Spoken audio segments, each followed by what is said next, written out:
இது மகிமை நேரம். ஆண்டவராகிய இயேசு கிறிஸ்துவின் ஈடு இணையற்ற நாமத்தில் மகிமை நேர நிகழ்ச்சிக்கு உங்களை அன்புடன் வரவேற்கிறேன். இந்த நாட்கள் லெந்து நாட்களாக நம்ம அனுசரித்து கொண்டிருக்கிறோம். அநேக நேரங்களில் நம்ம சிலுவையை குறித்து அதிகமாக தியானிக்கிறவர்களா காணப்படுகிறோம். நம்முடைய வாழ்க்கையிலே சிலுவையில என்ன கற்றுக்கொள்ளணும், ஆண்டவராகிய இயேசு கிறிஸ்து சிலுவையில எதை நிறைவேற்றினார் அப்படின்றத குறித்து தான் நம்ம இந்த நாட்கள்ல நம்ம தியானிக்க போறோம். சிலுவையில் நிறைவேறின பலிகள் அப்படின்ற தலைப்புல தான் நம்ம தியானிக்க போறோம். எபிரேயர் 10ஆம் அதிகாரம் 1ஆம் வசனம் இப்படியா சொல்கிறது: இப்படி இருக்க நியாயப்பிரமாணமானது வரப்போகிற நன்மைகளின் பொருளாயிராமல் அவைகளின் நிழலாய் மாத்திரம் இருக்கிறபடியால் வருஷந்தோறும் இடைவிடாமல் செலுத்தப்பட்டு வருகிற ஒரே விதமான பலிகளினாலே அவைகளை செலுத்த வருகிறவர்களை ஒரு காலும் பூரணப்படுத்த மாட்டாது அப்படின்றத நம்ம வாசிக்கிறோம். பழைய ஏற்பாட்டுல நியாயப்பிரமாணத்தின்படி ஒவ்வொருவரும் என்ன செய்வாங்க, அவங்களுக்கு பலி செலுத்துவாங்க. காளைகளை கொண்டு வருவாங்க, ஆடுகளை கொண்டு வருவாங்க, புறாக்களை கொண்டு வருவாங்க. ஒவ்வொரு பலிகளா அவங்க செலுத்துவாங்க.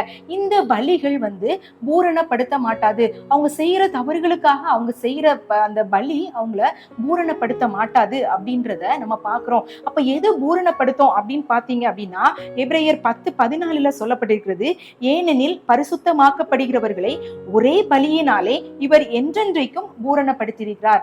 ஆண்டவராகிய இயேசு கிறிஸ்து அவர் சிலுவையில தாமே பலியானதுனால இந்த நியாயப்பிரமாணத்தில் உள்ள பலிகளை எல்லாவற்றையும் பூரணப்படுத்தி இருக்கிறார் அப்படின்றத நம்ம பாக்குறோம். எபேசியர் 5ஆம் அதிகாரம் 2ஆம் வசனம் சொல்லப்படுகிறது: கிறிஸ்து நமக்காக தம்மை தேவனுக்கு சுகந்த வாசனையான காணிக்கையாகவும் பலியாகவும் ஒப்பு கொடுத்து நம்மில் அன்பு கூர்ந்தது போல நீங்களும் அன்பிலே நடந்து கொள்ளுங்கள். ஆண்டவராகிய இயேசு கிறிஸ்து காணிக்கையாக, சுகந்த வாசனையாக, பலியாக நமக்காக ஒப்பு கொடுத்தார் அப்படின்றத நம்ம பாக்குறோம். இந்த நாட்கள்ல நம்ம அதிகமா சிலுவை குறித்து தியானிக்கிறோம். சிலுவையில ஆண்டவராகிய இயேசு கிறிஸ்து சொன்ன 7 வார்த்தைகளை நம்ம அதிகமா தியானிப்போம். இந்த நாள்ல ஆண்டவராகிய இயேசு கிறிஸ்து எப்படி சிலுவையில அந்த பலிகளை நிறைவேற்றினார் அப்படின்றத நம்ம தியானிக்க போகிறோம். முதலாவது வார்த்தை என்ன சொல்கிறது? லூக்கா 23:33 பிதாவே இவர்களுக்கு மன்னியும், தாங்கள் செய்கிறது இன்னதென்று அறியாதிருக்கிறார்களே அப்படின்னு சொல்லி பிதாவை நோக்கி ஒரு மன்னிப்புக்கான ஒரு வேண்டுதலை ஆண்டவர் செய்கிறாரு. இங்க மன்னிப்பு நிலைநிறுத்தப்படுகிறது அப்படின்றத நம்ம பாக்குறோம். ஆண்டவராகிய இயேசு கிறிஸ்து நம்முடைய பாவங்களுக்காக சிலுவையில தொங்கினார். அவருடைய இரத்தத்தினால பாவ மன்னிப்பாகிய மீட்பு அவருக்குள்ள நமக்கு உண்டாயிருக்கிறது அப்படின்றத நம்ம நம்புறோம், அது விசுவாசிக்கிறோம். யார் யார் விசுவாசிக்கிறோமோ அவங்களுடைய பாவங்கள் கழுவப்பட்டு அவங்க நீதிமான்களாக்கப்படுகிறாங்க அப்படின்றது அதிக நிச்சயமாய் காணப்படுகிறது. இதுல எப்படி நியாயப்பிரமாணத்தின் பலி நிறைவேறினது அப்படின்னு பாத்தீங்க அப்படின்னா, லேவியராகமம் 4ஆம் அதிகாரத்துல பாவ நிவாரண பலி அப்படின்ற பலியை குறித்து அங்க சொல்லப்பட்டிருக்கிறது. இந்த பாவ நிவாரண பலி ஆசாரியனாகட்டும், பிரபுவா இருக்கட்டும், ஜனங்களாகட்டும், யாராவது அறியாம அவங்க செய்த பாவங்களுக்காக, தவறுதலுக்காக அவங்க அவங்களுக்கு வசதிக்கு ஏற்றபடி காளைகளையோ, ஆடுகளையோ, புறாக்களையோ கொண்டு அவங்க என்ன செய்வாங்க, பலி செலுத்துவாங்க.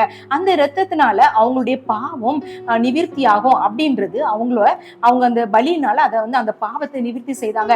ஆனா அந்த பாவம் ஒரேடியா அது நிவிர்த்தி ஆகாது, நிரந்தரமா பூரணமா நிவிர்த்தி ஆகாது அப்படின்றத நம்ம பாக்குறோம். ஒவ்வொரு தடவையும் அவங்க பாவம் செய்யும் போது இந்த மாதிரி காரியங்களை செய்யறாங்க. இப்படி அநேக ஆடுகள், மாடுகள், காளைகள் பலியிடப்பட்டது அப்படின்றத நம்ம பாக்குறோம். ஆண்டவராகிய இயேசு கிறிஸ்து இந்த பாவ நிவாரண பலியாக சிலுவையில தம்மை தாமே ஒப்பு கொடுத்து நம்முடைய பாவங்களை மன்னிக்கிறதுக்காக ஒரே தரம் பலியிடப்பட்டார். ஆண்டவராகிய இயேசு கிறிஸ்து நமக்காக பாவ நிவாரண பலி ஆனார்.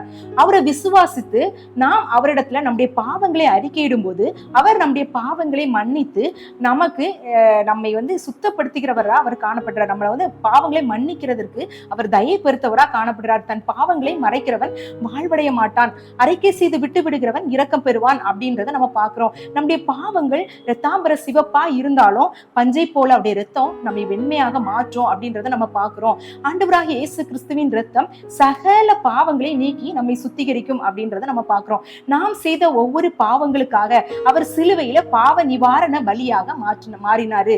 அந்த பாவ நிவாரண பலியை இனிமேல் யாருமே செலுத்த வேண்டிய அவசியம் இல்லை. காளைகளை செலுத்த வேண்டிய அவசியம் இல்லை, ஆடு மாடுகளை பலி செலுத்த வேண்டிய அவசியம் இல்லை.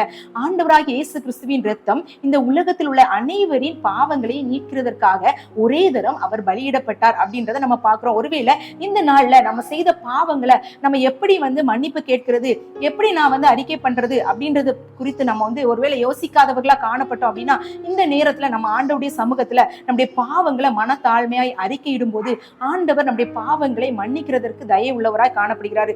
இந்த பாவ நிவாரண பலியாக சிலுவையில நமக்கு பாவ மன்னிப்பாக்கி மீட்ப அருளி செய்த நாதரிடம் நம்முடைய இரக்கத்திற்காக நம்ம கெஞ்சலாமா?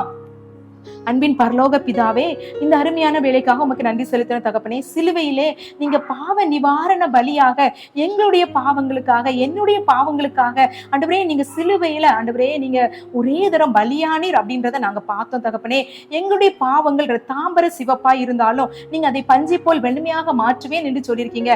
நாங்கள் அறியாமல் செய்த அநேக பாவங்கள், தெரிந்து செய்த அநேக பாவங்களுக்காக நம்முடைய சமூகத்துல மனத்தாழ்மையாக ஆண்டவரே நாங்க அறிக்கையிடுறோம். எங்கள் பாவங்களை நீங்க மன்னிங்க. எவனுடைய மீறுதல் மன்னிக்கப்பட்டதோ, எவனுடைய பாவங்கள் மூடப்பட்டதோ அவன் பாக்கியவான் என்று ஆண்டவரே நாங்க பார்க்கிறோம். எங்களுடைய பாவங்களை உங்களுடைய கல்வாரி திரு ரத்தத்தினால கழுவி மூடி எங்களை நீதிமான் ஆக்குங்க ஆண்டவரே. சப்பா, எங்களுக்கு பரலோக ராஜ்யத்தின் நிச்சயத்தை தாங்க, ரட்சிப்பை தாங்க. எங்களை தாழ்த்துகிறோம், வெறுமையாக்குறோம். துதிகனம் மகிமை உமக்கு மாத்திரம் செலுத்துகிறோம். இயேசுவின் மூலம் ஜெபிக்கல நல்ல பிதாவே, ஆமீன். தேவன் தாமே ஆசீர்வதிப்பாராக. ஆமீன்.